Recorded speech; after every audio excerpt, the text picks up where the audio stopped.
Vamos a hacer la respectiva oración en los dos grupos para ya iniciar este tema de hoy. Vamos a hacer la oración, por favor.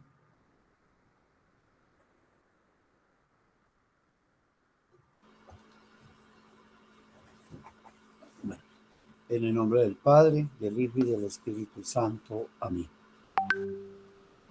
Amado Señor, Padre, Dios Todopoderoso y Eterno, nos congregamos en tu presencia para alabarte, adorarte y bendecirte en Cristo, tu Hijo, nuestro Señor.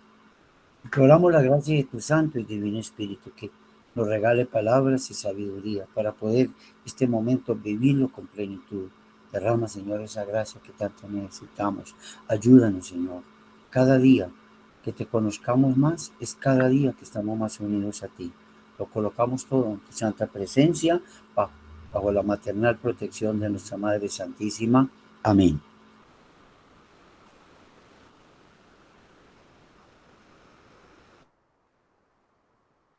Padre nuestro que estás en el cielo, santificado sea tu nombre.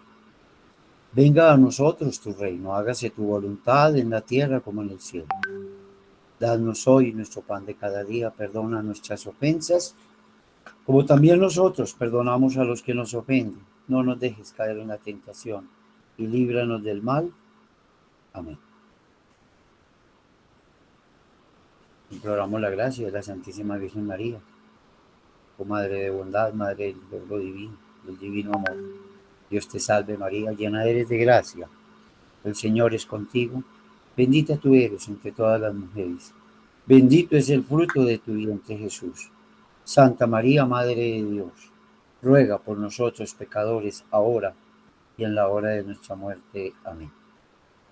Glorificamos a Dios Todopoderoso. Gloria al Padre, y al Hijo, y al Espíritu Santo, como era en el principio, ahora y siempre, por los siglos de los siglos. Amén. Listo, Padre.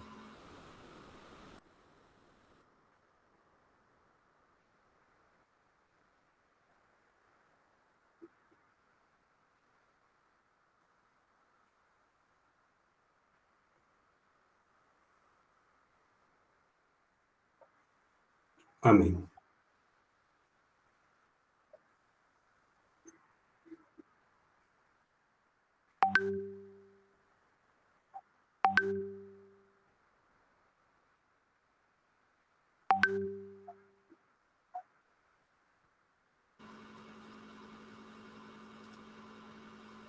Amén. Bueno, hermanitos, el tema de hoy continuamos repetido, historia de salvación. Vuelvo, se los indico, apréndase muy bien esta historia de salvación, hermanos y hermanas. Ustedes, comprendiendo cada etapa, cómo es la revelación del Señor durante cada etapa de estas, van a comprender fácilmente las escrituras, sumado a la numerología que vamos a ver la próxima semana. Entonces, aprenden bien la numerología, qué significan los números, qué significa la historia de salvación, qué pasó antes, qué pasó después en esa historia de salvación. Cada una de estas etapas es el momento en que Dios se va revelando poco a poco. ¿Por qué? Porque el pueblo necesita una fe madura hasta llegar al Mesías. Por eso dice la Biblia, cuando llegó la plenitud de los tiempos, Dios envió a su Hijo. Es la plenitud de los tiempos cuando la fe ya está madura, el pueblo está preparado para recibir al Mesías, y eso lo vemos con la etapa de la revolución de los macabeos, que es la historia de salvación. La historia de salvación es un concepto que la teología se refiere al relato de la redención y liberación de la humanidad a través de la intervención divina. Comienza con la creación del mundo por parte de Dios, seguida con la caída del hombre. Dios escoge un pueblo que lo guiará a la venida del Mesías prometido. La historia de salvación se concreta también en toda una historia bíblica que une tanto el Antiguo como el Nuevo Testamento. Estos acontecimientos del pueblo santo de Dios, tanto el pueblo de Israel como el pueblo de redención que somos nosotros, la iglesia, están unidos a Cristo. Porque Jesucristo es el mismo ayer, hoy y siempre. Los libros nos narran toda la peregrinación constante del pueblo de Dios.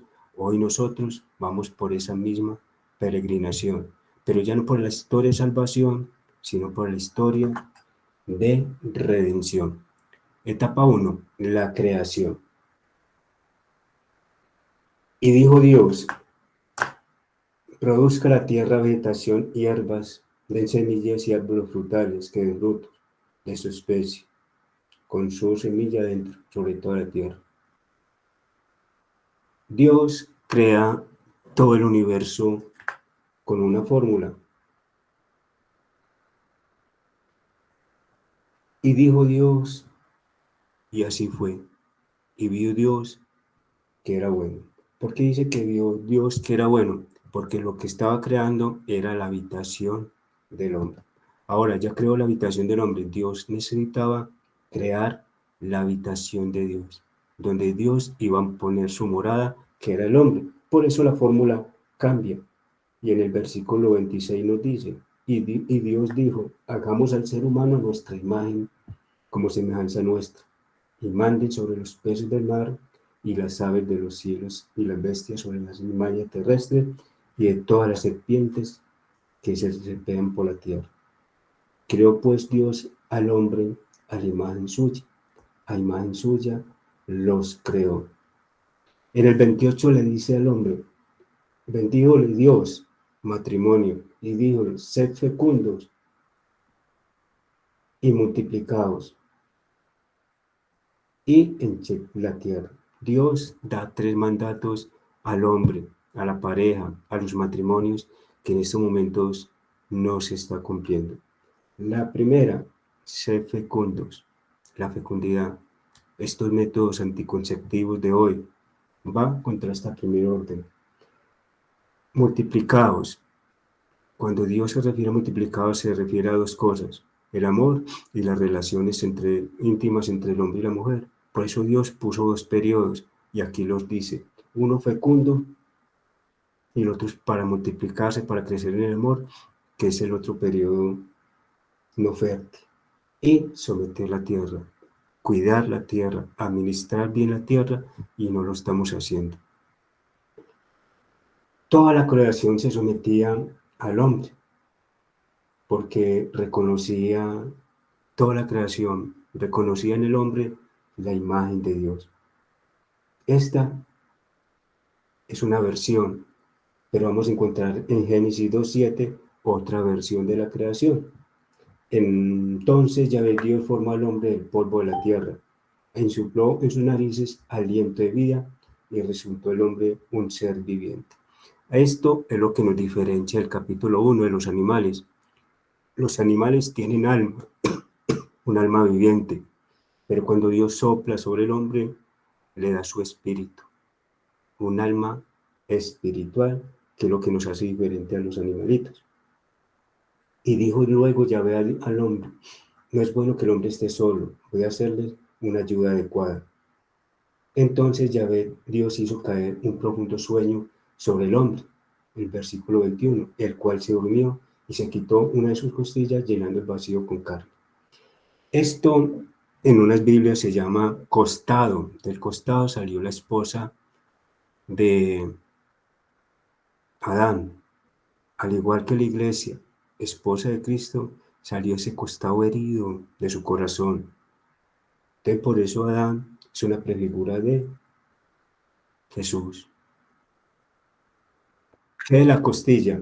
Porque ahí queda cerquita el corazón. Dios pone al hombre en el paraíso. Cuando yo me refiero al hombre, me refiero a Adán y a Eva. Pero Adán fue creado fuera del paraíso, Eva fue creada dentro del paraíso, dentro del amor de Dios. Por eso la mujer tiene la capacidad de amar más que el hombre, porque Dios la creó dentro del paraíso donde hay vida. Le dio la capacidad de dar a luz, de ayudar a dar vida a esa criatura que Dios va a mandar más adelante. Ellos vivían en un estado de santidad, en un estado de justicia original. por lo que no tenían el pecado original. Esta gracia de la santidad original, hermanos, era una participación activa de la vida divina. Adán y Eva participaban de la misma vida divina de Dios, de la sacrosanta Trinidad. Por eso eran plenamente felices. El hombre no debía morir, el hombre no debería sufrir, porque poseía los dones preternaturales. ¿Cuál fue el primer don preternatural que Dios le dio a Eva, a Adán y Eva? Sobre todo a Adán. Esta era la unión perfecta de Dios con el hombre dentro del amor de Dios, la voluntad humana del hombre dentro de la voluntad divina. Dios crea el universo perfecto para el hombre. ¿Cuál fue el primero? Esta voluntad divina. Filiación divina es uno de los primeros dones preternaturales. ¿Qué quiere decir filiación divina? Hijo legítimo de Dios. El hombre era heredero de todo lo que Dios tenía. El hombre participaba del mismo amor eterno de Dios, de la misma felicidad eterna de Dios, de la misma mansión de Dios. El otro, la voluntad divina, poseía la voluntad de Dios unida a la voluntad del hombre. La voluntad de Adán era connatural a la voluntad de Dios.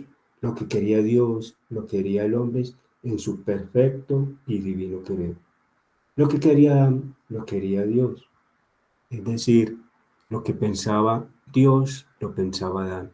Lo que pensaba Adán, lo pensaba Dios. Eso es la voluntad unidas en el amor. Hermanos y hermanas, ¿cómo tienes hoy tu voluntad? ¿Tu voluntad está fundida a la de Dios o estás fuera de la voluntad de Dios? Cuando le pides en tus oraciones que te concedas algo, pides a Dios que se conceda tu voluntad o que se conceda la voluntad de Dios. Otro don, ciencia infusa. Es decir, que el hombre, en el momento en que la Santísima Trinidad crea al hombre, le infunde un conocimiento divino en la mente de Adán. Dios le infunde por ciencia su conocimiento, de tal manera que cuando Adán es creado, inmediatamente sabe quién es Dios. Ha visto a Dios y tiene el conocimiento de todo lo creado, de toda la naturaleza, de todo el universo. Dios le da a Adán el conocimiento, tanto del cielo como de la tierra. Adán era el depositario de todas estas gracias divinas, de todos estos dones preternaturales. De nuestro padre Adán, se nos iba a ir a transmitir de generación en generación. Pero cuando Adán peca, pierde la ciencia infusa. Adán queda en cero del conocimiento de Dios. Y no puede pasarle aún estos dones a Eva.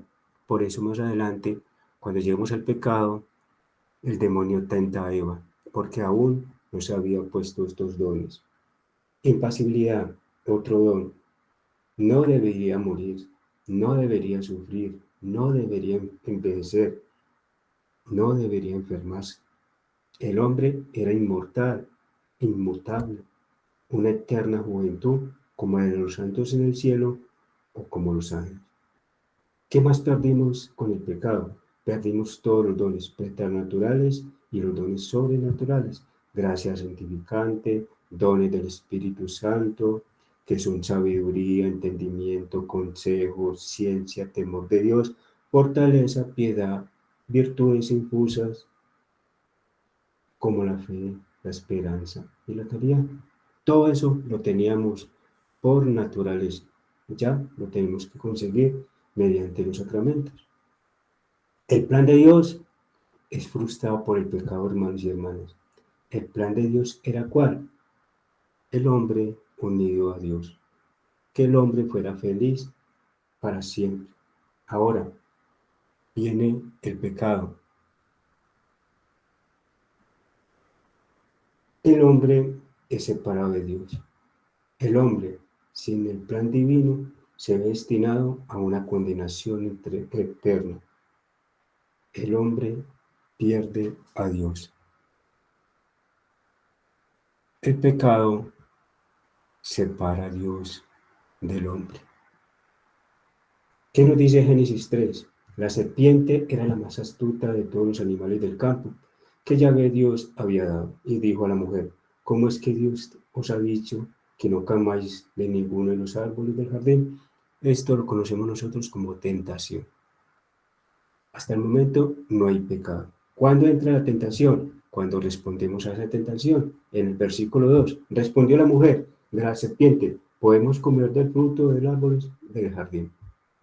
Ahí empieza ya a hacerle caso a la serpiente. Mas del fruto del árbol que está en medio del jardín, ha dicho Dios: no comáis de él, ni lo toquéis. Si lo coméis, moriréis. Ahora dice el diálogo con la serpiente. Replicó la serpiente a la mujer: de ninguna manera moriréis. Es que Dios sabe que muy bien que el día que comieres seríais, se nos va a abrir los ojos y vamos a ser como Él, conocedores del bien y el mal. Esta es la tentación, hermanos y hermanas. La Biblia nos narra cómo desde el principio el hombre, dejando seducir por la serpiente, Satanás, la antigua, el dragón, quedó en tinieblas. El hombre hizo a un lado el plan perfecto de Dios y quiso ser egoísta con sus propios planes, rechazando la voluntad de Dios, que es santa y perfecta, por seguir una voluntad humana, imperfecta, egoísta y cargada de pecado. Todo esto, hermanos y hermanas, trajo como consecuencia la pérdida del orden y la armonía. El hombre quedó fuera del paraíso, perdió la comunicación con Dios, perdió la comunicación con toda la creación. Los pecados afectan los planes de Dios con toda la creación. El pecado trajo el caos, la infelicidad a todos los corazones de los hombres y a toda la creación. El hombre, por más diplomas o poder que tenga en la tierra, quedó sujeto a temores, angustia, odios, envidias, tensiones, celos, desconfianza y una gran incapacidad de amarse y relacionarse entre sí. El hombre perdió el sentido de su vida. Quedó sumido al desequilibrio, a enfermedades y a la muerte por culpa del pecado. Ahora nuestra sociedad quedó sujeta a todo tipo de injusticia, guerras, opresiones, esclavitud, secuestro, muerte, vicio, miedos e inseguridades. Todo consecuencia del pecado. Pero la naturaleza también tiene consecuencias de desequilibrio. Por eso hay terremotos, cataclismos, inundaciones, sequías, maremotos. Y así vemos una serie de alteraciones climáticas, todo consecuencia del pecado. Por eso Dios en el diluvio lavó la tierra del pecado. El diluvio solamente salva a los hombres, pero también limpia toda la tierra de toda esa maldad. El profeta Jeremías nos describe cuál fue el dolor de Dios al verse separado del hombre, cuando el hombre se fue. Jeremías 2:3. Doble mal ha hecho mi pueblo. A mí me dejaron manantial de agua vivas para hacerse cisternas, cisternas agrietadas que el agua no retiene. Esto es lo que perdimos con Dios. El hombre pierde los dones preternaturales y sobrenaturales, que era lo que me unía a Dios. El hombre, al ser separado de Dios, hay un gran vacío en su corazón. El hombre intenta llenar sus vacíos, ese pozo infinito, con falsas soluciones. Inventa nuevas religiones que lo separan más del verdadero Dios, filosofías, sabidurías. El hombre busca obras humanas, poder, pero no puede llenar ese vacío que hay en su corazón que Dios dejó. El hombre también busca la felicidad en prácticas ocultistas como adivinaciones, magia, hechicería, espiritismo, prácticas de la nueva era. Así que hermanos y hermanas, dentro de cada corazón del hombre está la firma de Dios. Está en cada corazón la firma de Dios. Es un espacio infinito que solo puede ser llenado por algo infinito. Dios. Dios, al ver la miseria e infelicidad del hombre, los vanos intentos de buscar la felicidad, decide darle una oportunidad al hombre. Promete un Salvador, su propio Hijo, para llenar ese gran vacío dejado por el hombre. Ya entramos a la tercera, vamos a entrar a la tercera etapa. Génesis 3:15. La promesa. Enemistad pondré entre ti y la mujer, entre tu linaje y su linaje. Él te pisará la cabeza mientras acechas tu calcañar. Dios, al ver el hombre lleno de falsas ilusiones, queriendo llenar este vacío, hace una promesa y dice que va a unir de nuevo al hombre con Dios mediante la cruz, mediante un sacrificio, su hijo amado. Su hijo amado en la cruz con su muerte iba a derrotar el pecado. Y con su resurrección iba a llenar ese gran vacío que había quedado el hombre. El hombre recupera poco a poco lo que había perdido en el paraíso con el pecado. Vamos a silenciar un micrófono, por favor, por ahí.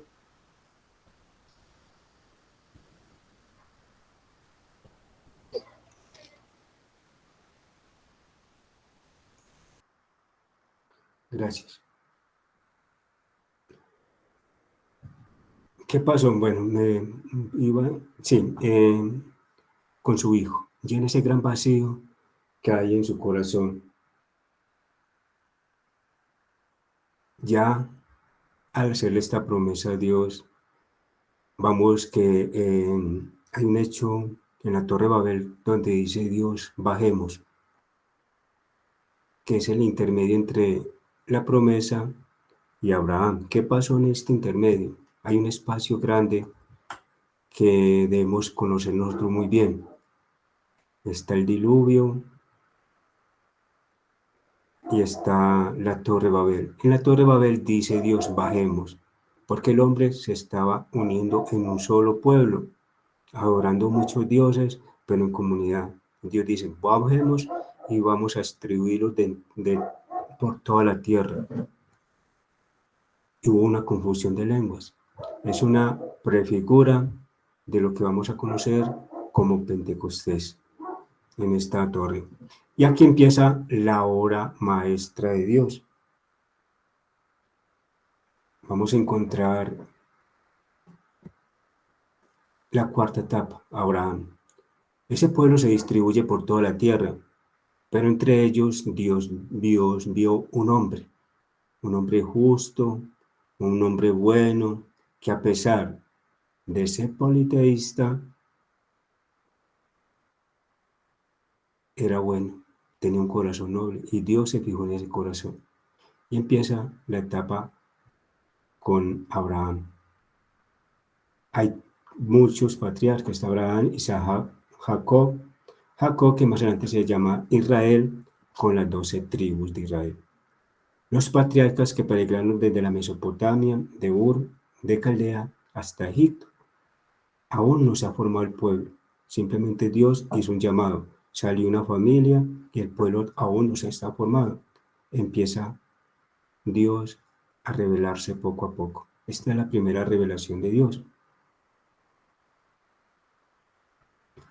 Esta etapa de Abraham, padre, en la fe, nos dice Dios que vamos a recuperar estas virtudes infusas.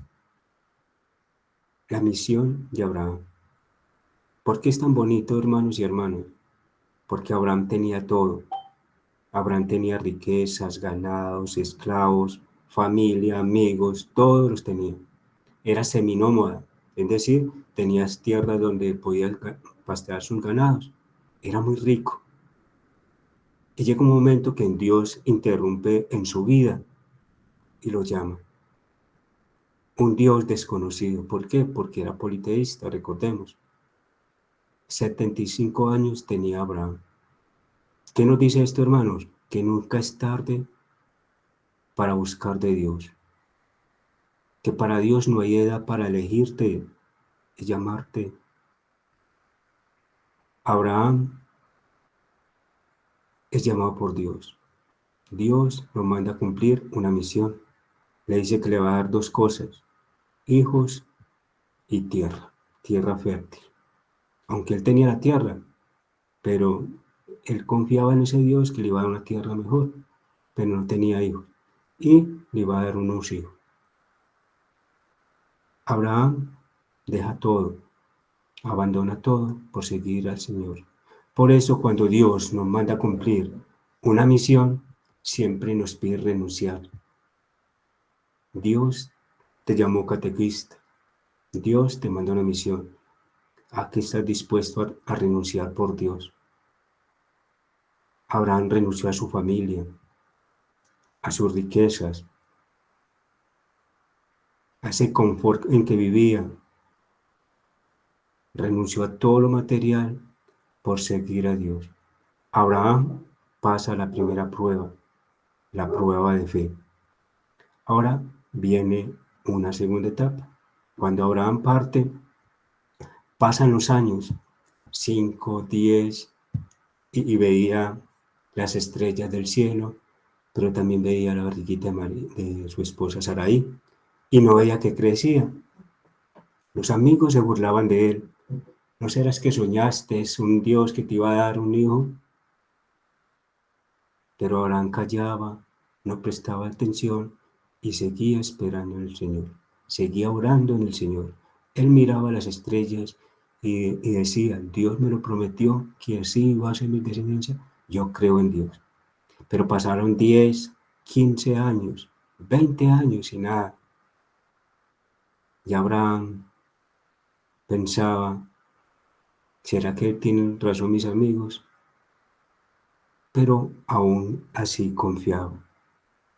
Pasaron 25 años, no 29 años, y se le aparece el ángel y le dice: ya llegará tu hijo. Abraham pasó la segunda prueba, la prueba de la espera, de la larga espera, y la prueba de la esperanza. Ahora, mis hermanos, ¿cómo está tu espera? Cuando tú haces tus oraciones, ¿quieres que Dios inmediatamente te haga lo que pides? ¿O esperas el tiempo de Dios, que no es el tiempo nuestro? ¿Cómo está tu esperanza, hermano? ¿Cómo está tu fe, tu esperanza hasta el momento? Ahora nace su hijo. Lo ha gozado apenas 12 años, un niño, poco. Él dijo esa promesa, 12 añitos, y de a Dios se lo pide en sacrificio. Abraham no duda. Abraham no dice: ¿por qué, Señor, si tú me lo diste, por qué me lo vas a quitar? No dudó. Le dijo que sí, Señor. Y se lo entregó en sacrificio al Señor. Por amor a Dios lo entregó. Cuando llegó a la parte de arriba, le subió el leño. Isaac prefigura de Jesús, que cargó su cruz hasta llegar al sacrificio, al lugar de sacrificio, el lugar de su crucifixión. Abraham prefigura del Padre, que va a entregar a su único hijo, a su hijo amado, como sacrificio. Hay una prefigura, pero en historia es real. Cuando llegó a él, lo iba a sacrificar y Dios le dijo: para, yo te daré el sacrificio. El sacrificio va a venir 2 etapas después, con su Hijo Jesucristo. Ese va a ser el sacrificio que Dios le dio. Y le dio un cordero y ofreció ese cordero a Dios. Pasó la tercera etapa, la caridad. ¿Cómo está tu caridad, hermano? ¿Qué sacrificio le das cada día a Dios por amor a Él? ¿Qué estás sacrificando en tu vida para Dios? Ya pasó esta etapa: fe, esperanza y caridad. Recuperó unos dones, un don preternatural. Poco a poco el hombre va recuperando los dones. Dentro de esta etapa, recordemos la historia que viene Abraham, Isaac, Jacob de las 12 tribus.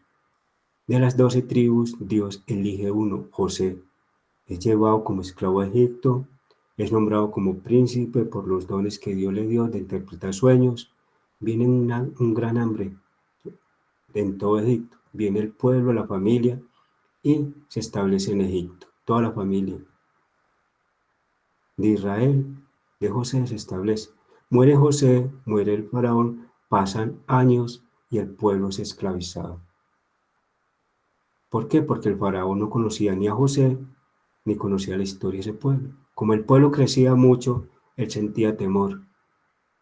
Temor porque de pronto podían colonizarlos. Por eso mandó matar a todos los niños varones.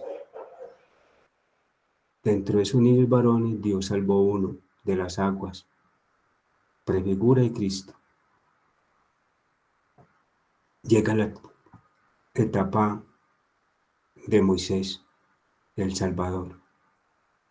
Dios elige a Moisés para salvar al pueblo porque escucha las súplicas del pueblo. El pueblo clama a Dios que lo salve de esa esclavitud. Dios los escucha, manda un Salvador. Otra revelación poco a poco de Jesús. El pueblo ya poco a poco va madurando en su fe. Dice Dios en el Sinaí, yo Yahvé seré tu Dios, tu Israel será mi pueblo, no tendrás otros dioses fuera de mí. Es aquí con Moisés que se va a establecer el verdadero pueblo de Israel. Ya el pueblo va a tener una identidad, por eso se le cambió el nombre a...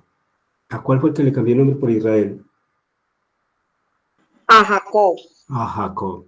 Entonces, por eso miremos que la Biblia es muy hermosa, porque ella nos enseña, ya con Jacob, Israel, el pueblo toma una identidad. A partir de ese momento, ya el pueblo es de Dios. Por eso le dice, yo Yahvé seré tu Dios y tú Israel serás mi pueblo. No tendrás otros dioses fuera de mí. Recordemos el politeísmo. A partir de eso, A Jacob. hay un mediador, Moisés, imagen y tipo de Cristo, único mediador entre Dios y los hombres y único guía de la humanidad. Pero aquí hay algo muy bonito también, hermanos. Resulta que la etapa de Moisés tuvo 3 etapas. Él vivió 120 años. Estuvo 40 años como príncipe de Egipto. 40 años en el desierto cuando huyó, cuando mató. El 40 años que Dios se le apareció en la zarza ardiente. ¿Qué quiere decir esto? Que Dios, cuando nos manda una misión, primero con Abraham nos manda a renunciar a algo, sacrificar algo por esa misión. Y segundo, Dios nos prepara, Dios nos purifica y Dios nos manda a hacer la misión. Así fue la etapa de Moisés. Los primeros 40 años fue preparación como príncipe. Luego lo purificó en el desierto 40 años. Se le apareció una zarza ardiente y Dios le habló y lo mandó, ¿qué debía hacer? Para liberar a su pueblo. Parte Moisés, empieza los 40 años de la misión. ¿Qué pasó durante estos 40 años? Vienen las plagas de Egipto. Esas plagas de Egipto significa que cada plaga significa un dios de Egipto. Que Dios va a derrotar a esos dioses falsos, porque es el único Dios verdadero. Escucha Israel, el Señor tu Dios, uno solo es. Con su poder demostró que esos dioses no tenían poder sobre el único Dios verdadero. Luego el pueblo es liberado, sale y cruzan el Mar Rojo. Ese cruce el Mar Rojo de la esclavitud de este lado, de esta orilla, a la salvación a la otra orilla. Eso significa bautismo por las aguas. Por eso las aguas se abren y pasa el pueblo de la esclavitud a la salvación. Eso simboliza el agua.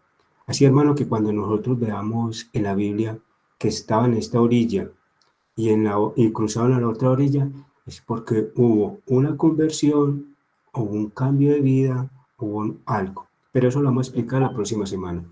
Luego llega ya, cumplió la misión.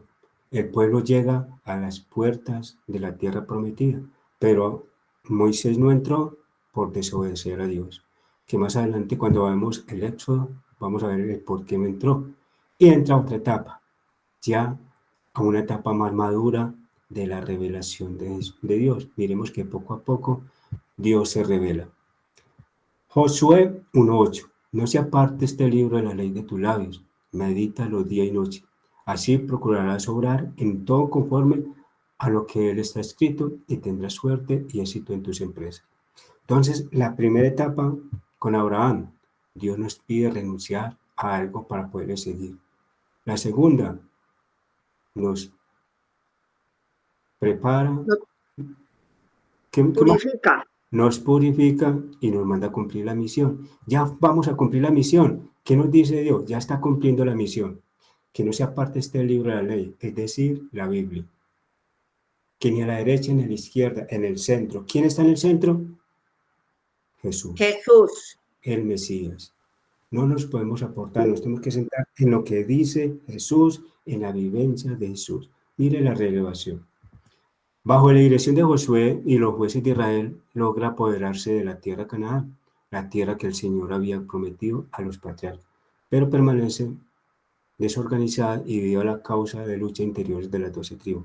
Bueno, entra conquista, pero antes debía hacer algo Josué, dar unas vuelticas y el último día dar 7 vueltas, pero ¿con qué? Con el arca de la alianza adelante y entonando y sonando trompetas. ¿Qué nos quiere decir esto? Recordemos en la cruz, mujer, hay a tu hijo, hijo, hay a tu madre, desde ese momento la recibió en tu casa. Para ser verdaderos hijos de Dios, debo llevar a María adelante de mí, como esposa de la iglesia, el complemento de la familia, pero también debo entonar cánticos de alabanza y oración a Dios. Con eso, los muros del pecado, los muros de toda nuestra perdición van a derrotar, van a caer al piso. Hermano y hermana, 7, perfección. ¿Qué quiere decir? Que tu oración debe ser perfecta, que tu seguimiento a María debe ser perfecto. Es decir, que no pongas a María por encima de Dios. Una devoción verdadera, porque hay devociones falsas, que lo vamos a ver más adelante. Hay devociones falsas de María, que son un peligro.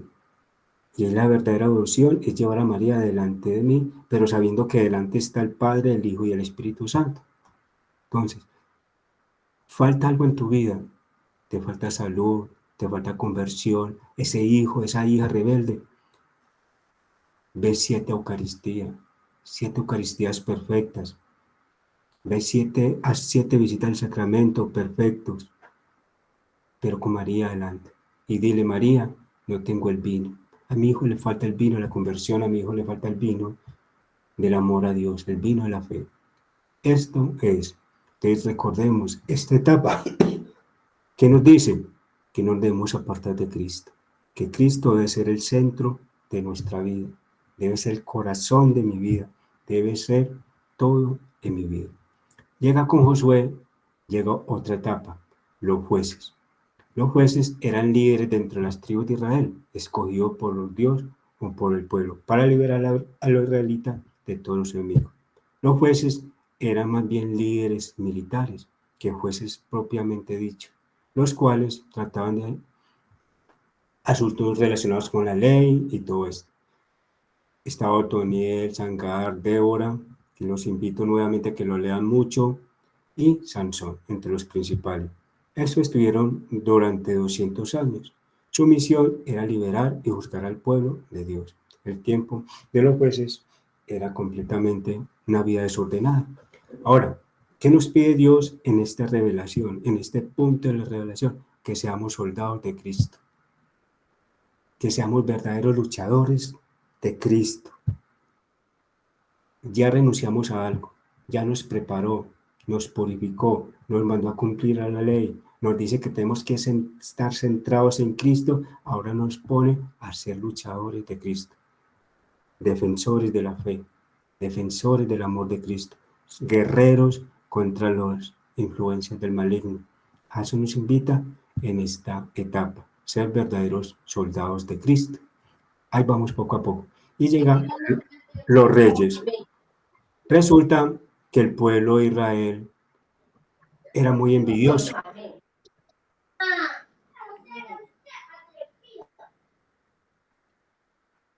Por favor, hermanita Rosalba Duque, gracias por apagar el micrófono. La etapa de los reyes, hermanos. Resulta que el pueblo pide a Dios un rey humano. Por eso le dice Dios, ¿a quién fue el que le dijo? ¿Cómo es que se llama aquel? Josué. No, Samuel. Samuel. ¿Qué le dijo Dios a Samuel? A ti no es el que te están despreciando, me están despreciando a mí como su único rey, pero darles el rey. Y le da un rey, Saúl, David y Salomón. No fueron reyes perfectos, con excepción de David. David fue más o menos de los menos malos, pero Salomón tuvo un final muy malo. David, ¿qué hacía para expulsar demonios? Al rey Saúl, ¿tocaba su qué? Cantaba himnos, alabanzas,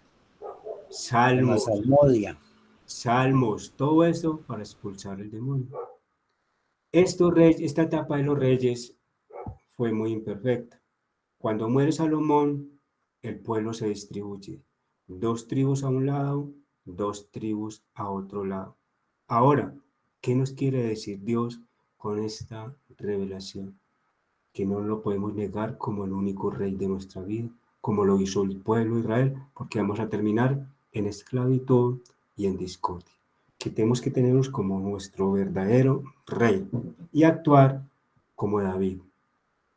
Elevarle cánticos de alabanza, adoración a Dios, danzas frente a ese arca de la alianza.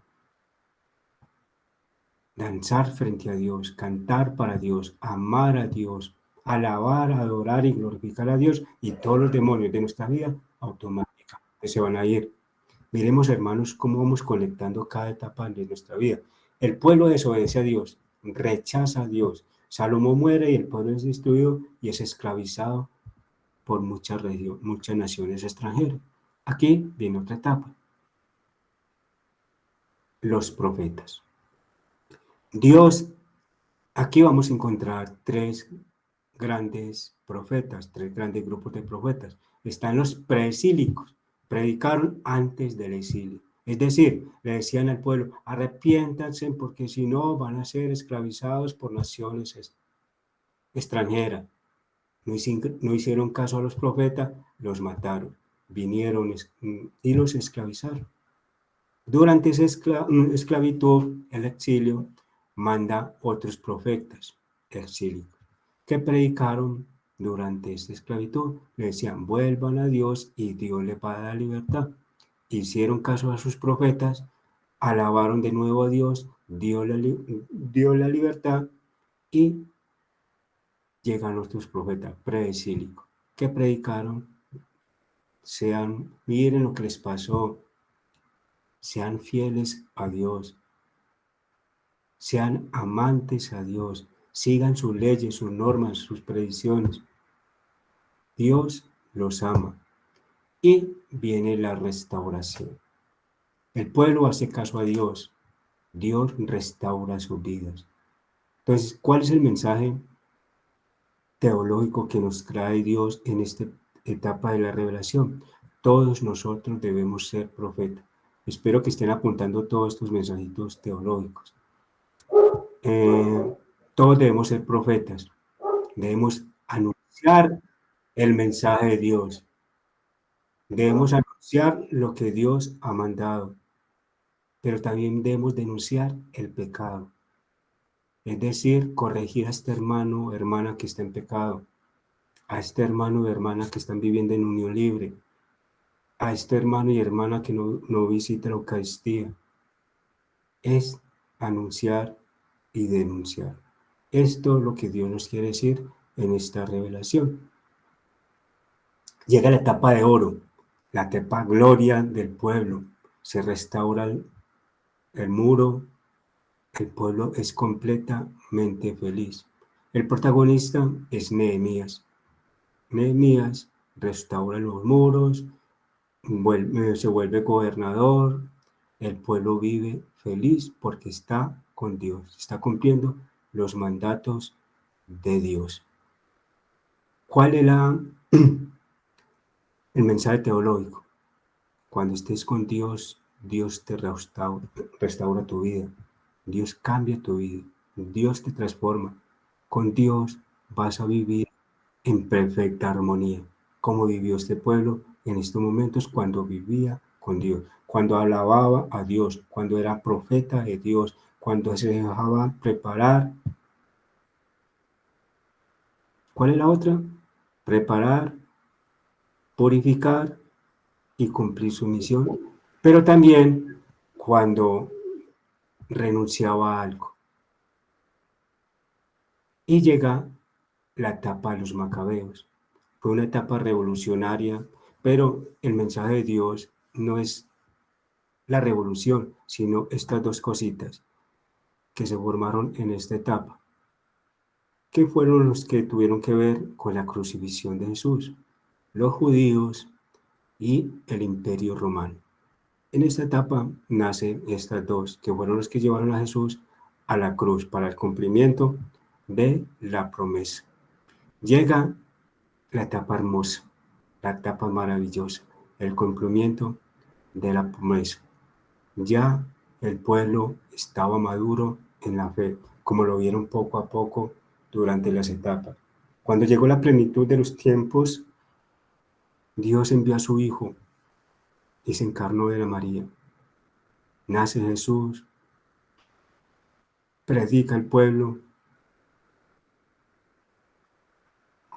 menciona el gran misterio de Dios, lo hace conocer al hombre. ¿Cuál es el misterio de Dios? Ya se lo había enseñado. Dios tiene un misterio y el Hijo acá revela ese misterio. ¿Cuál es el misterio de Dios? Padre, Hijo, Santísima Trinidad. Espíritu Santo.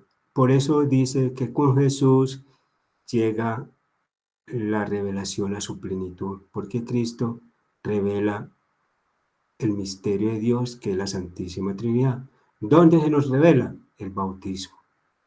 Padre, Hijo y Espíritu Santo, escuchados, vistos y sentidos por el pueblo. Cristo se entrega, carga su cruz, pero ese no fue el peor momento de Jesús, fue en el Getsemaní.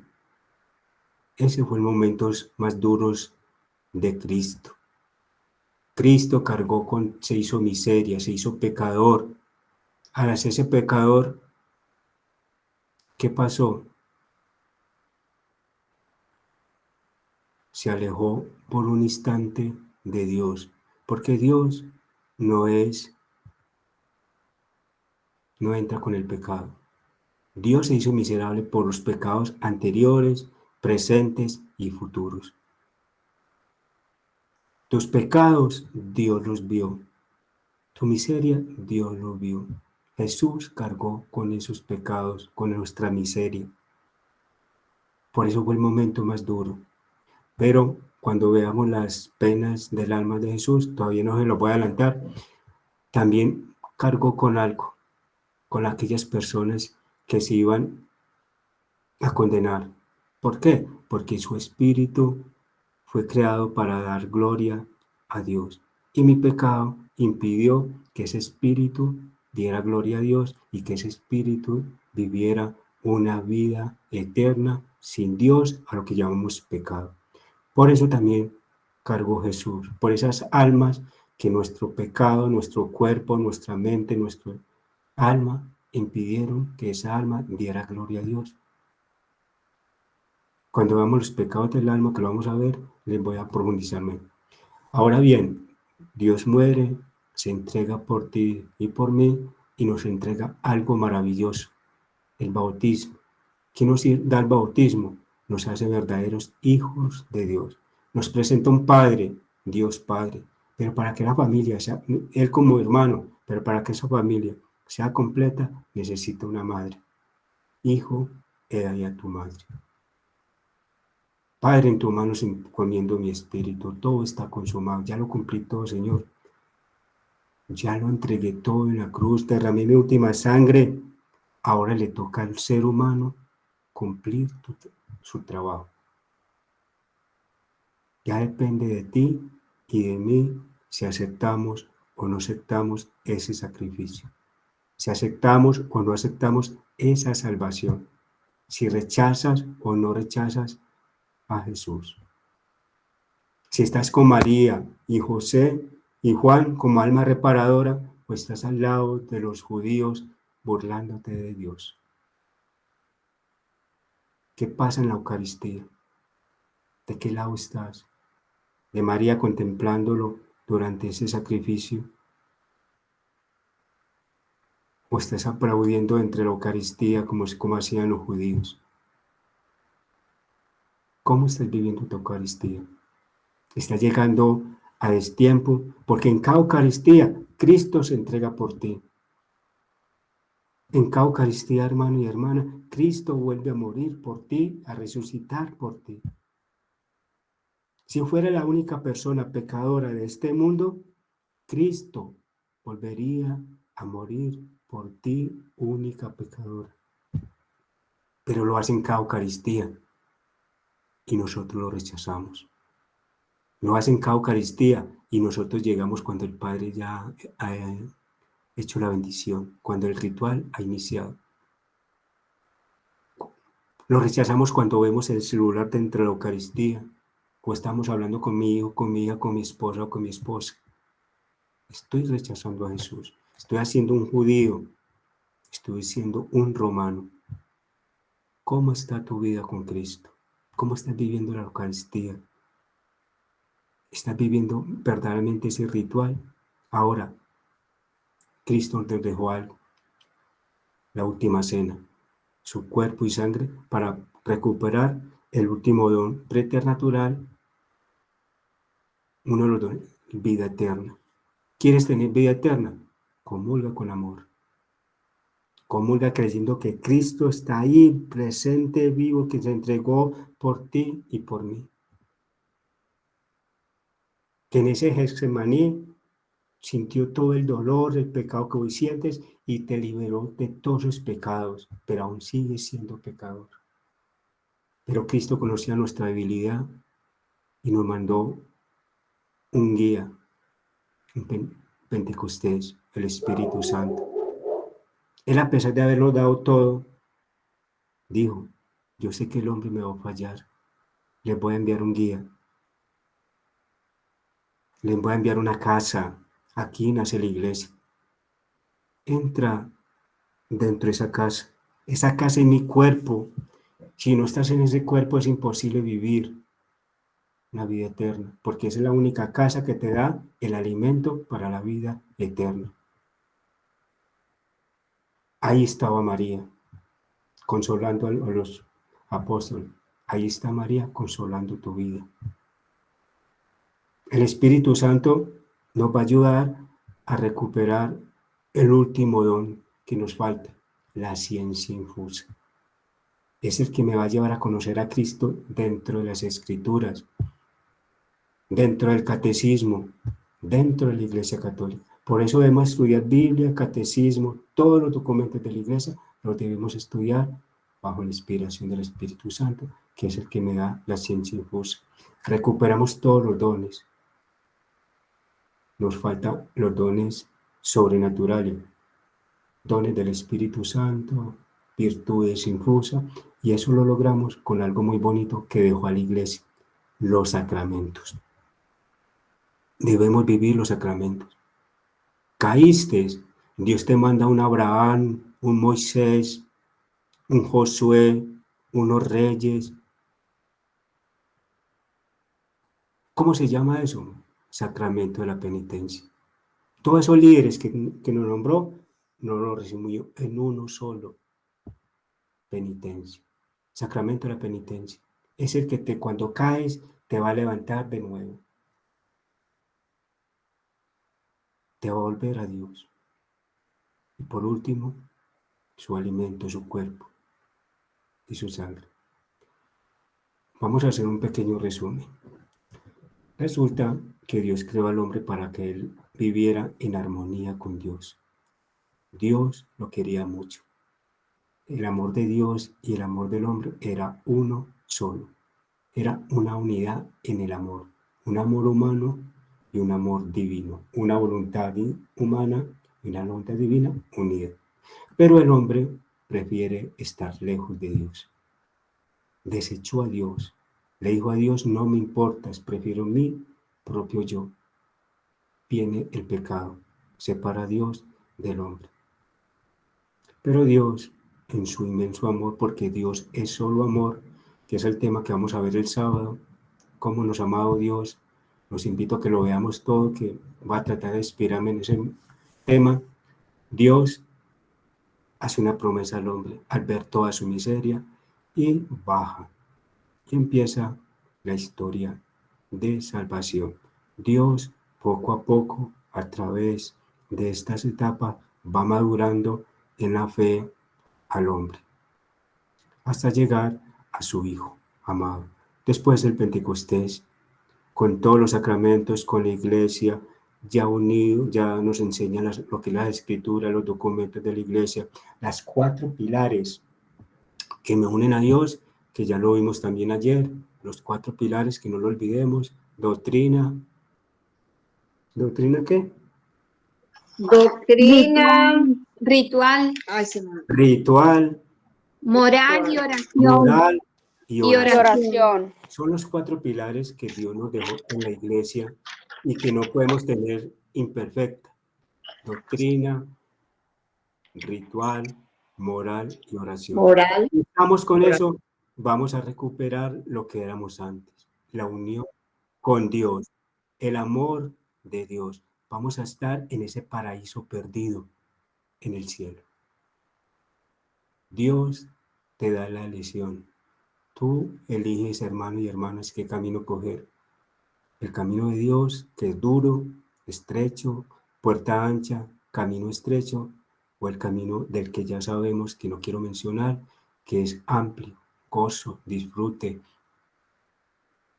¿Qué prefieres? Ir a la discoteca donde tu cuerpo danza y armoniza y te sientes, o ir al silencio de la Eucaristía. Hemos convertido la Eucaristía en una discoteca. ¿Por qué? Porque hemos llevado todos estos rituales de nuestros hermanos protestantes a la Eucaristía. Cuando es un ritual de sacrificio, de amor que Dios hizo por ti y por mí, llamamos danzas a ese sacrificio, aplausos a ese sacrificio, cantos que no debemos llevar a ese sacrificio. Eso para que recordemos lo que Dios hizo por nosotros. En cada Eucaristía no que Cristo muere muchas veces, no. Cristo te dice, recuerda lo que hice yo por ti y te lo voy a hacer recordar en la Eucaristía. Vive la Eucaristía. Mientras más silencio, mucho mejor. Que es aburridora para mi mente, para mi cuerpo, porque no cantan y que el sacerdote habla muy lentico y me hace dormir. No, no es tu cuerpo el que va a ir allá. Es tu cuerpo el que se duerme. El espíritu nunca duerme. Es llevar tu espíritu a la Eucaristía, por eso te tienes que preparar antes de ir a la Eucaristía. Ve 5 minutos ahí, relaja tu cuerpo, mente, para que tu espíritu pueda alabar, adorar, glorificar y decirle a Dios, gracias por entregarme por mí. Gracias por morir por mí. Ahora yo puedo hacer mi trabajo. Así es que debemos vivir la Eucaristía, hermanos y hermanas. Ya hemos terminado, ya entre las preguntitas grupo 1 y 2. Espero que hayan entendido el tema. Bueno, padre, aquí hay primero Elena Bonilla plantea lo siguiente, dice: buenas noches, padre Alberto. ¿Qué se puede hacer si al hermano que ya se le dijo con amor que vivir en unión libre es pecado mortal y lejos de pensar en cambiar, se molesta y cae en otros pecados como la idolatría, la apostasía, y ya no hay nada más que decirle, solo orar por él para que Dios rompa ese corazón de piedra. Pero Dios no lo hará, porque Él toca a la puerta, no te violenta. Me tiene confundida, orar o no orar por esta persona, pidiéndole a Dios que le ilumine, esa. Y viene también. Voy a estas otras, padre, para que de una vez enfoque otra. Dice, No, estamos, padrecito. espera un momentico, no, estamos, yo digo, hermanito, yo siempre voy a decir, grupo 1, pregunta, estamos con el grupo 1, cuando llega en grupo 2, estamos con las preguntas del grupo 1 que estoy buscando y no la veo. Sí, vuelvo y la digo, padre. Elena Bonilla dice, buenas noches, padre Albeiro. Ya la vi. ¿Qué se puede hacer si al hermano ya se le dijo con amor que vivir en unión libre es pecado mortal? Y lejos de pensar en cambiar, se molesta y cae en otros pecados como la idolatría, la apostasía, y ya no hay nada más que decirle, solo orar por él para que Dios rompa ese corazón de piedra. Pero Dios no lo hará porque Él toca la puerta, no te violenta. Tiene confundida orar o no orar por esta persona pidiéndole a Dios que la ilumine. A ver, hermanita, muy buena pregunta. ¿Qué dice la Mateo 18:15? ¿Qué nos dice? La hermanita pregunta, buenas noches, ¿qué se puede hacer si un hermano ya se le dijo con amor que vive en unión libre y no hace caso y entra a otros pecados? Se lo va a responder con Biblia, Mateo 18:15, si no es 15, es 16. Para que en los dos grupos lo hablamos, por favor. Orar siempre. 18:15 o 16, no me acuerdo en estos momentos. Leamos el 15 primero, por favor. Mateo 18:15.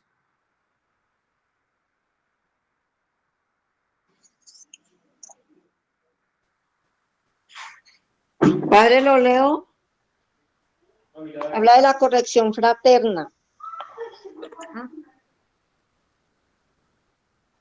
Hermanita, léalo. Mateo 18:15. Bueno,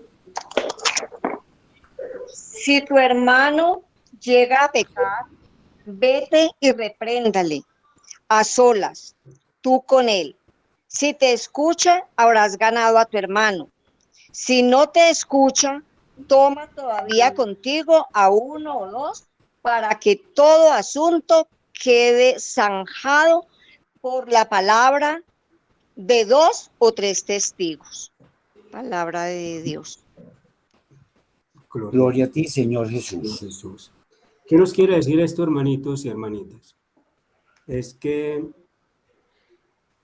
el dos es la dualidad de Dios. Siempre tenemos que llamar a este hermano que va por mal camino, sumado primero a la oración. Vamos a acordar la pedagogía que hacía Jesús cuando iba a corregir al pueblo. Primero entraba en qué? En un En desierto, oración. en un desierto. O subía al monte. Jesús, si era muy difícil, iba al desierto. O si no, subía al monte, a ese encuentro fraternal con Dios. Antes de llamarle la atención, debe ir llena del Espíritu Santo. Hablarles en el amor, en Cristo. Si no te hace caso, sigue insistiendo en el amor de Cristo. Entrega un papelito, una oración. Algún día Dios va a abrir ese corazoncito. Siempre no desistas, hermana, porque Dios siempre va a orar algún día. Y la persistencia rompe muros. 7 días, recordemos, 7 días, un mensaje en perfección. Grupo 2.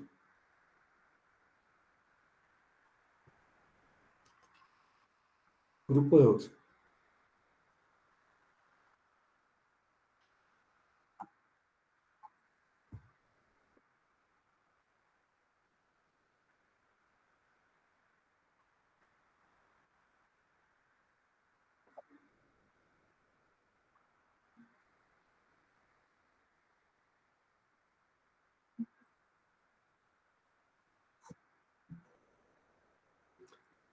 Sí.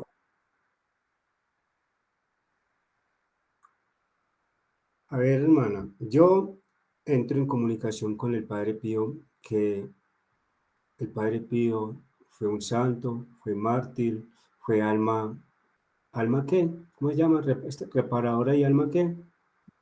A controlar la presión. No, hay dos almitas. Yo la enseñé antier, creo. Alma reparadora y alma qué. Víctima.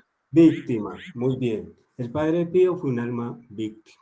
El Padre Pío decía, aplaudir dentro de la Eucaristía es acompañar a aquellos que aplaudían la muerte de Cristo. No lo corrijan, simplemente no lo hagan, hermanos. Los que vieron la cámara, porque después ahí encontramos a un Jesús muerto.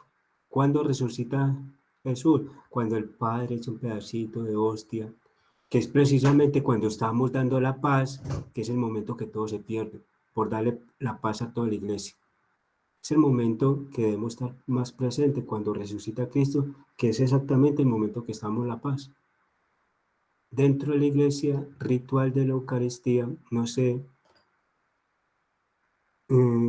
cuál es el rol del Padrecito, Dios, pero hay que orar mucho para que la Eucaristía obtenga el verdadero valor que se tiene. ¿Qué decimos nosotros en la Eucaristía? ¿Conmemoramos qué?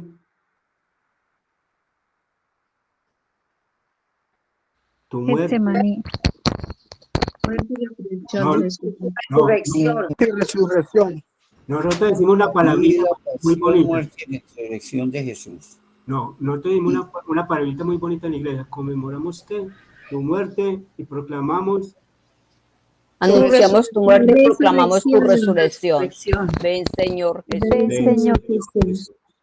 Ese Getsemaní, ese Calvario, está en la Eucaristía.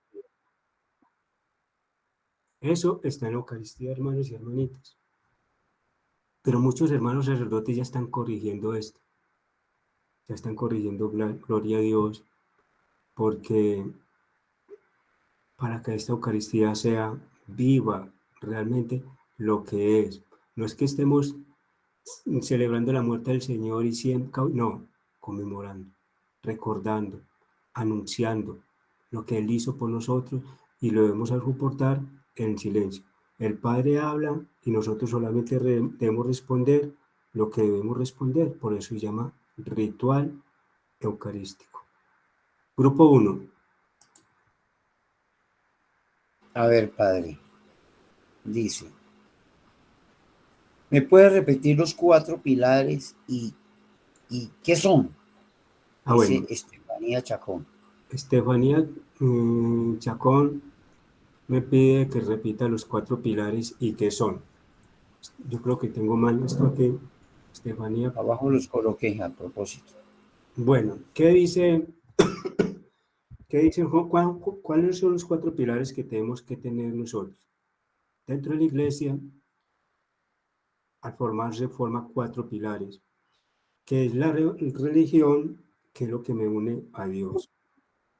Existe la revelación, la comunicación de Dios con el hombre se llama revelación.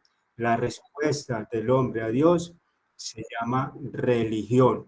Me relega, me une a Dios. Dentro de esta religión tenemos 4 pilares, que son los que fundamentan la fe. Son los que llevan.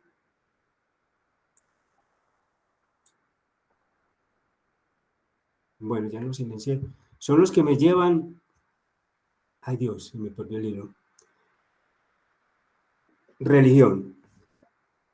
Dentro de esta religión hay 4 pilares que son los que me unen a Dios. Está una doctrina, que es lo que yo creo.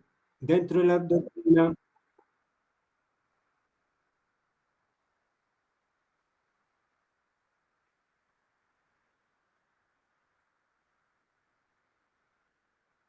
Madrileño en los octavos de final de la Copa del Rey al ganar 4-2. El colchonero empezó ganando al minuto 30.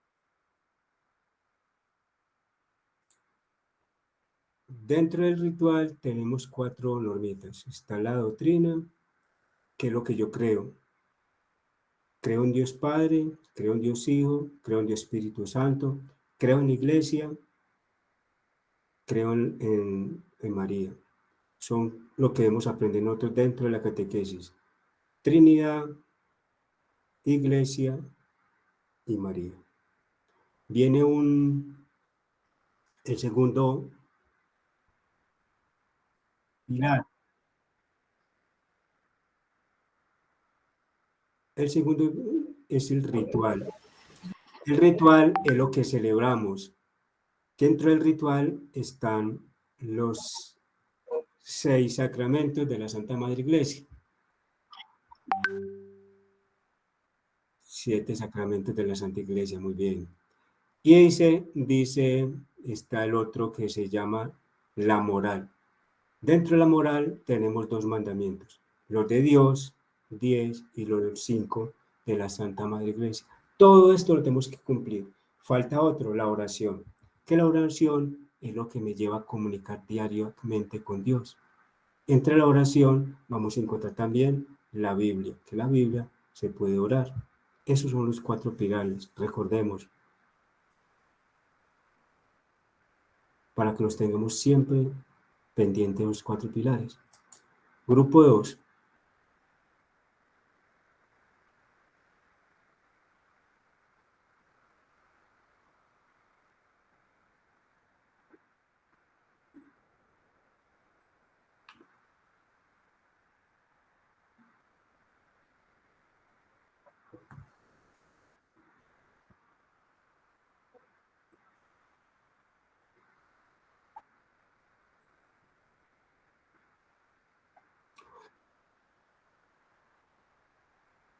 No, hermanito, yo siempre recomiendo a todos los catequistas a los que yo les doy instrucciones o a las parroquias que yo visito es inicie siempre con la historia de salvación.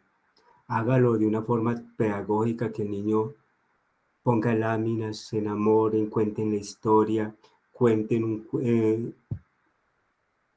hay una parroquia donde fui donde los niños hicieron una obra teatral, ¿es que se llama? Actuaron y Una obra de teatro. una obra de teatro, y fue tan bonito ese momento en que los niños representaban cada personaje, qué hacía cada personaje, y los niños se enamoran mucho. Cuando ellos conozcan cuál es la historia de salvación, cuál es el objetivo, ahí sí enseñamos los pilares, los 4 pilares, que esos 4 pilares es lo que se enseñan en la catequesis. El otro grupo. Padre, ¿por qué no está nombrado en la Biblia el rey Ishbal? No, pues que hay muchos reyes porque los más principales, los que tuvieron que ver con la historia de salvación, fueron estos 3, pero recordemos que después de estos 3 reyes, hubo muchos reyes, que si la Biblia lo menciona, lea al final de Juan. Lo invito a que lea el último capítulo de Juan. Y Muchas cosas se podrían, ¿no? Ese último capítulo de Juan te da la respuesta. Grupo 2. No.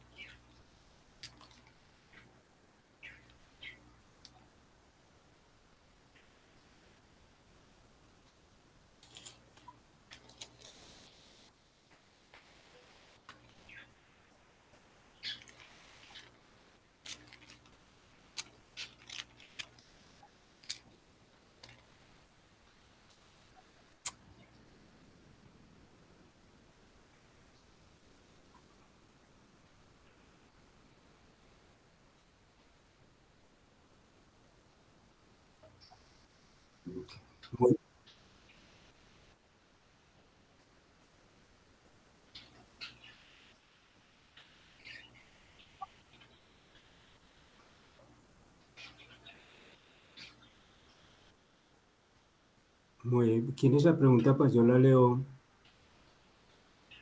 Qué muy buena pregunta. ¿Quién la hizo? Voy a mirar, es que yo no sé si estoy en el grupo correcto, que Gloria Martínez, yo creo que es Padre, ese. está mirando desde el grupo 1 y la pregunta es del grupo Viviana 2. Carter. Bueno, buenas noches, padre. Yo creo que muchos la logran leer. Si somos hijos de Dios en el paraíso, el pecado rompe ese vínculo y dejamos de ser hijos de Dios. Sí, hermanita, ahí dejamos de ser hijos legítimos de Dios. Y si es así, volvemos a ser hijos en el bautismo, sí, pero ya no legítimos, sino hijos que adoptivos. Ya perdimos esa virtud de ser hijos legítimos de Dios. Entonces, ¿qué somos en el tiempo antes del bautismo? El hombre estaba destinado a una condenación eterna si el Salvador no hubiese venido. Si en ese sí de María, el Salvador.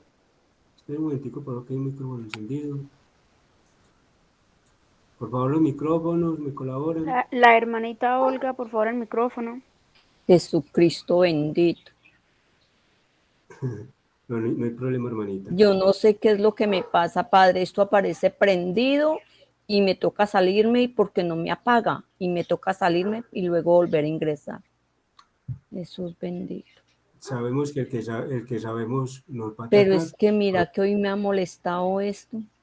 Jesucristo ya ni me quiere salir de acá. Bueno, dice la hermanita, entonces, ¿qué éramos antes del tiempo del bautismo? Recordemos que si no viene el Salvador, el pueblo está destinado al infierno, pero no al infierno de los condenados, sino ese infierno de estar ausente de Dios, lo que anteriormente la iglesia conocía como el limbo, que esa palabrita la quitó. Por eso Dios, cuando resucita, ¿qué hace? Desciende a los infiernos a predicar a ese pueblo, Abraham, lo que conocíamos como el seno de Abraham, que estaban todos los que no se condenaron, pero tampoco iban a ser salvos porque aún el Salvador no había llegado. Eso éramos antes. El bautismo nos hace hijos legítimos de Dios y nos abre los cielos. Recordemos que cuando Cristo bautizó, se abrieron los cielos. Antes de eso, los cielos no se iban a abrir. Buena pregunta. ¿Estamos condenados al pecado original? A ver, el pecado original consiste en la tendencia del hombre en pecar. En eso consiste. El hombre está, mientras tenga vida, está destinado a pecar. Por eso Dios, Jesús, nos dejó unas herramientas valiosísimas para cuando caemos en pecado, que se llaman los sacramentos, sobre todo el sacramento de la penitencia. Usted hasta el final de sus tiempos está destinado a pecar, levantarse, caer, pero hay, por ejemplo, un alma reparadora que muchos eligieron ser. Estas almas reparadoras Dios las toma en cuenta y hace obras especiales por estas almas reparadoras, si esta alma reparadora es de corazón. Las otras almitas, las almitas víctimas. Dios elige unas almitas víctimas y les permite unirse con Dios en ese dolor de Dios, y Dios para esas almitas reservadas, tanto almas víctimas como reparadoras, Dios les tiene un lugar destinado. Por eso este año nosotros insistimos mucho en llamar a estas almitas reparadoras. Y dentro de esas almas reparadoras van a salir unas almitas víctimas que Dios los va a llamar, pero ser alma víctima es algo grandioso. Entonces, hasta el final de los tiempos. Por eso Dios te da la elección. Eliges entre seguirle y amarle, entre vivir una verdadera Eucaristía o no, entre frecuentar los sacramentos o no, entre comer el cuerpo de Cristo como verdadero cuerpo o no. La elección es tuya, hermano y hermana. ¿Vas a caer? Sí, pero te dejo una herramienta. Te dejo una madre que te guía. Te dejo una iglesia que te instruye. Te dejo un Espíritu Santo que te santifica. Y te dejo unos sacramentos para que fortalezcan cuerpo, alma y espíritu. Buena pregunta, hermano. Y sigue así la pregunta, creo.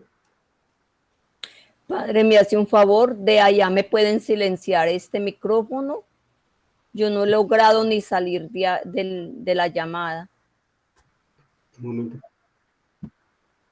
Espera un momentico, yo le respondo la preguntita a la hermanita. Dice así: por otro lado, si somos pensados, creados y amados por Dios, Dios nos considera hijos, aunque nos desvinculemos de Él por el pecado.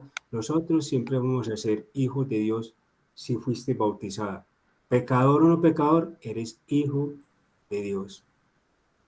Con el bautismo te haces hijo. Que sos el más grande, eres hijo de Dios. Solamente que ese hijo de Dios, Dios le da una elección, como lo dije antes. Dios como hijo te da una elección.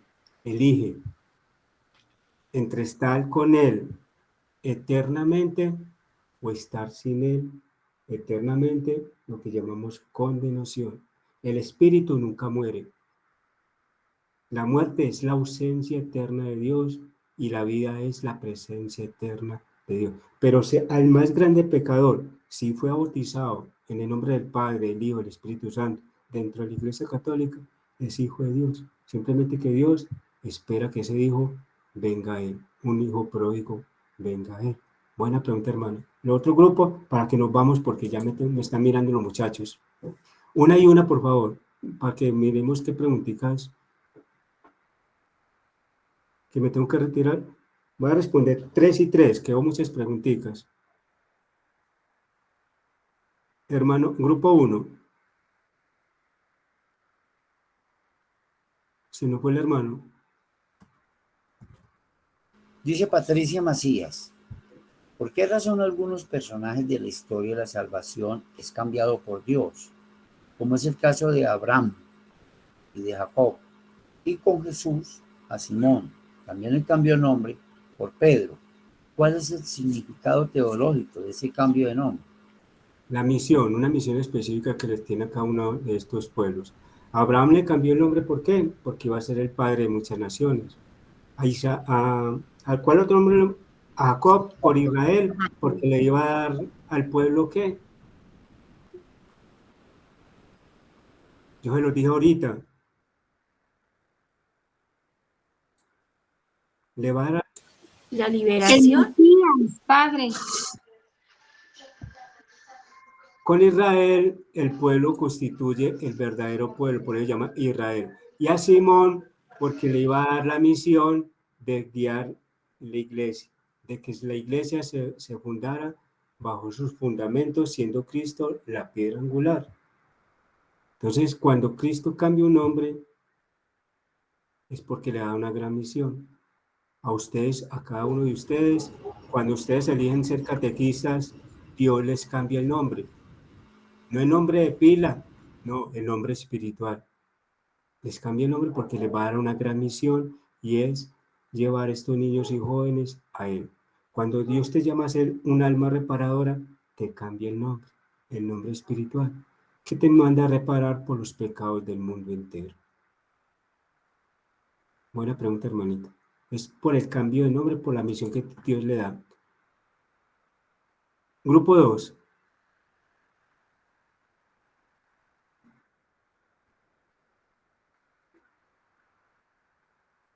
La ciencia infusa, pregunta qué es la ciencia infusa. La ciencia infusa fue ese conocimiento que Dios le puso al hombre por naturaleza. Yo lo he colocado con ese ejemplo. Ejemplo, usted como madre le entrega X dinero a su hijo porque lo ama, pero ese hijo se portó mal, usted le quita el dinero o le regaló cualquier cosita, un play, cualquier cosita, un computador, vamos a ponerlo con el play. Resulta que el hijo se portó mal, usted le quitó eso que usted lo dio por amor, sin merecerlo, pero lo dio por amor. El hijo se portó mal, usted le quitó ese cosito. ¿Sigue siendo de él? Sí, pero lo tiene que ganar, tiene que trabajar para ganarse ese regalito. Eso mismo pasó con la ciencia infusa. El hombre por naturaleza, por creación, tenía los conocimientos de Dios y de la naturaleza. Al perderlos, pasa de una ciencia infusa a una ciencia adquirida mediante los estudios. Ejemplo, el conocimiento de Dios, ¿cómo lo adquirimos? Mediante el conocimiento de la Biblia, el conocimiento de la iglesia. Así conocemos a Cristo. La ciencia, ¿cómo? Y yendo a las universidades. Mediante los estudios recuperamos esa ciencia infusa. Pasó de ciencia infusa a ciencia adquirida. Adquirida con el conocimiento, con los estudios, con mi trabajo. María no perdió sus dones. La Virgen María los conservó. Y Dios le conservó parte de sus dones a muchos santos. Buena pregunta, hermana. El otro grupo, una y una, dos y dos y nos vamos. A ver, dice Luz, interpretando, Luz Valencia, yo la interpreto así. ¿Por qué los judíos rechazaron a Jesús como el Salvador? Ahí dice otra palabra, tacharon.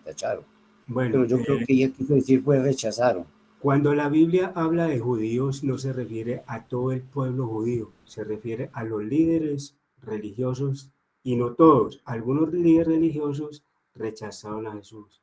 Algunos líderes religiosos mandaron a crucificar a Jesús. Simplemente que la Biblia nos habla de judíos, pero cuando la Biblia habla de judíos, yo creo que les hice esa declaración en uno de mis cursos, se refiere a estos líderes religiosos, sumo sacerdote, todo eso, pero no todos, porque había sumos sacerdotes que estaban a favor de Jesús, que reconocemos el que lo dijo que porque lo que estaban haciendo estaba mal, que en esa hora no se podía hacer, que más adelante lo vamos a ver. Entonces, cuando la Biblia habla de judíos, hermanos y hermanas, se refiere a pocos líderes religiosos que rechazaron a Jesús. El otro grupo. Eso lo vamos a ver la próxima semana en numerología, que vamos a ver todas estas cositas. Sí, el grupo 2.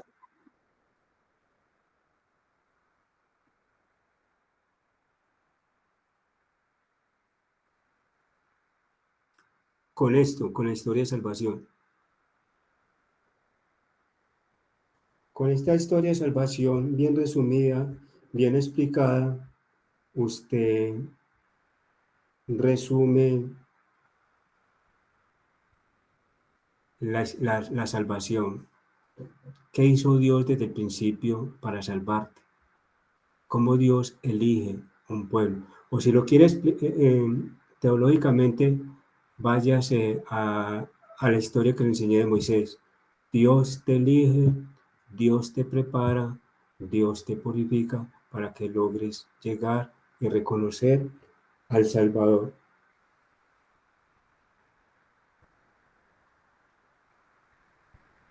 Listo, hermanito. O con esta historia de salvación.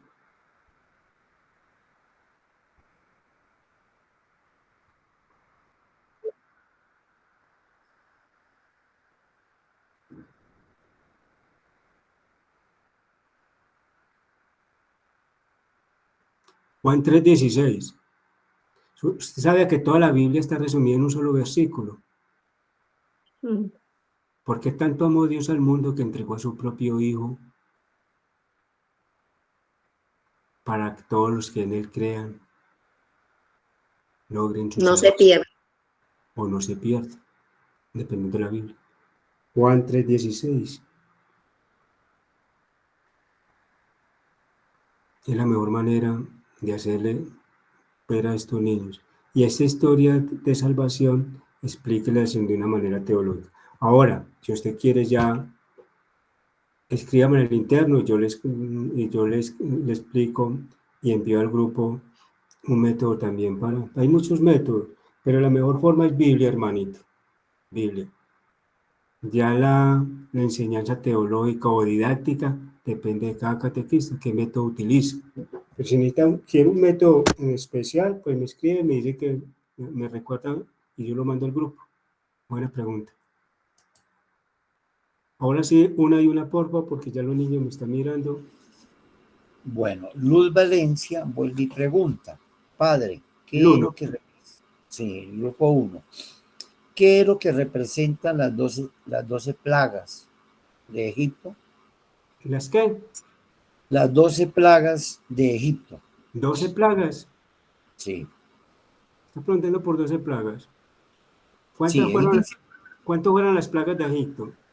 10. 10. 10 plagas. Las 10 plagas, hermanitas, representan esos dioses que había en la antigüedad. 10 diferentes dioses que se representaban con cada una de estas cositas. Y el último, el proveedor, la sangre. Entonces, es el vencimiento de Dios a esos dioses falsos que tenían el pueblo de Egipcio. Entonces, Dios demostró con esas plagas al faraón que los dioses de él no eran válidos, que el único Dios poderoso era él. Por eso le dije al pueblo más adelante, escuche Israel, el Señor tu Dios, uno solo es. El Shema Israel. El Shema Israel. Muy buen hermano. Ahora sí, la última Padre pregunta del Albeiro. grupo 2. La última pregunta del grupo 2, por favor.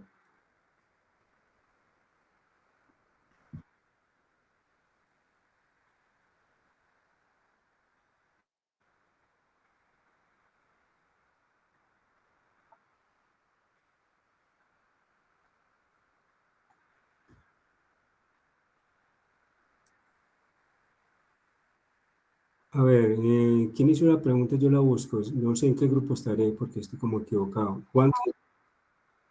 Es para el 2, padre, la pregunta. Estoy en el grupo 2, ¿cierto? Juan, lo estoy buscando y no lo encuentro. Juana o Juan. Por eso, ¿en qué grupo estoy yo? Ustedes que ven la pantalla, ¿en qué grupo estoy? Porque estoy perdido. Los muchachos que me ayudan se me fueron y quedé perdido. Juana. En el 2. Sí, por eso. Padre, usted está en Usted el está en 2. el grupo 1. Ay, ¿No ok. es en el 1? Eso es lo que yo quería saber. Aquí. Ahora sí está en el 2. Juan Agustín. ¿Hizo doble pregunta?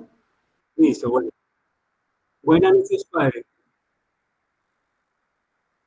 No, yo creo que es esta. Padre, una vez más preguntando, yo siento pena y dolor al ver cómo el ministro y mujeres suben a dar comunión con pantalón, blusas de manga corta, en pantalón de mezclilla, tenis.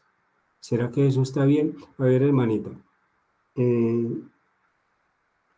Eso, por ejemplo, en el hombre no es tanto el vestuario, en la mujer.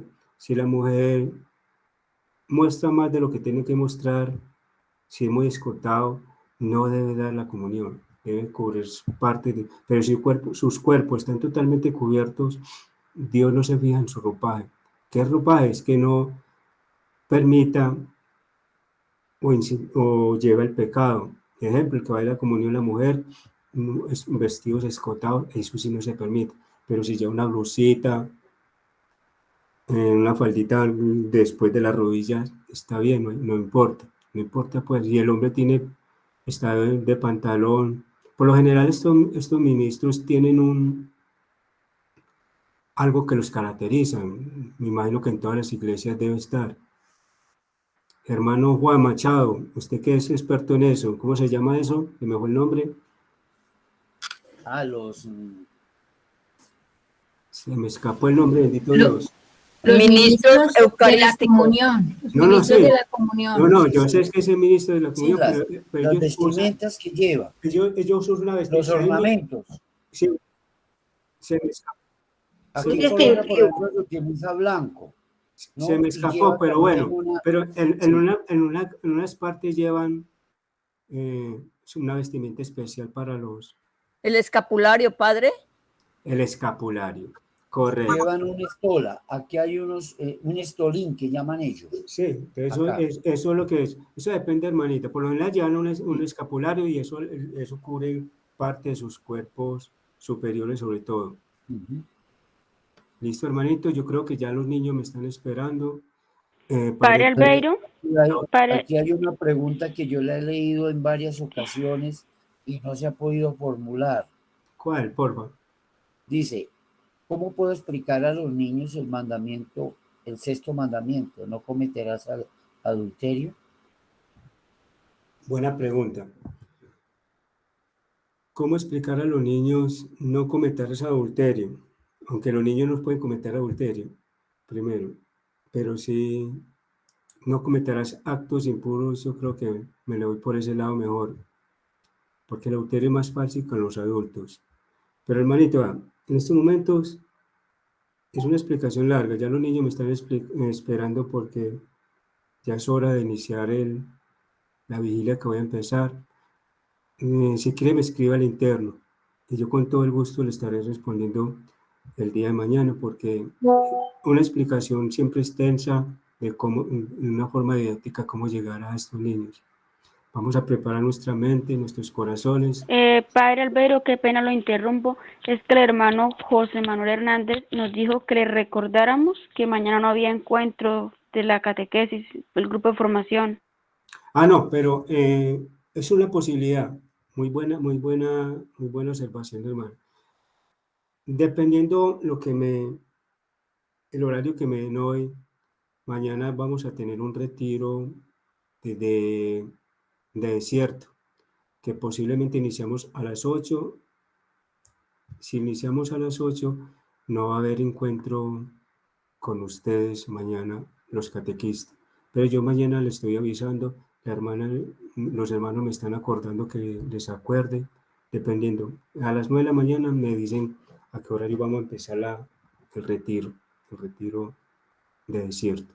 Gracias, hermano, por recordarme. Pero yo mañana, dependiendo del horario. O sea, si no hay enlace, no hay encuentro. No, yo les hago acordar, pero uno de ustedes me acuerda mañana, por favor, en la mañana. Claro, sí, padre, yo le recuerdo mañana. Listo, hermana Liliana, me hace acordar, por favor, y yo les aviso si tenemos, porque yo a las 9 ya sé si sí o no, dependiendo si unos sacerdotes que van a venir han llegado ya o nos toca esperar. Padre eterno, te doy gracias por esta noche de conocimientos, te entrego a tus hijos e hijas tuyas para que tú los llenes de conocimiento, para que les lleve a amarte, Señor, con el conocimiento de la Escritura y de la Santa Madre Iglesia. Te los consagro esta noche, Señor, y en esta noche de vigilia, Señor, te los voy a entregar a cada uno de ellos con sus peticiones, con sus familias. Te los consagro a ti, Señor. Y te pido, Señor, que los bendigas en el nombre del Padre, del Hijo, del Espíritu Santo. Amén. Dios les bendiga, hermanitos. Amén, Igualmente, amén. padre Albeiro. Amén, Igualmente, padre. padre. Dios lo Hasta bendiga rica y mañana, padre. abundantemente. Bendiciones. Gracias. Buenas noches, padre, que descanse. Mañana.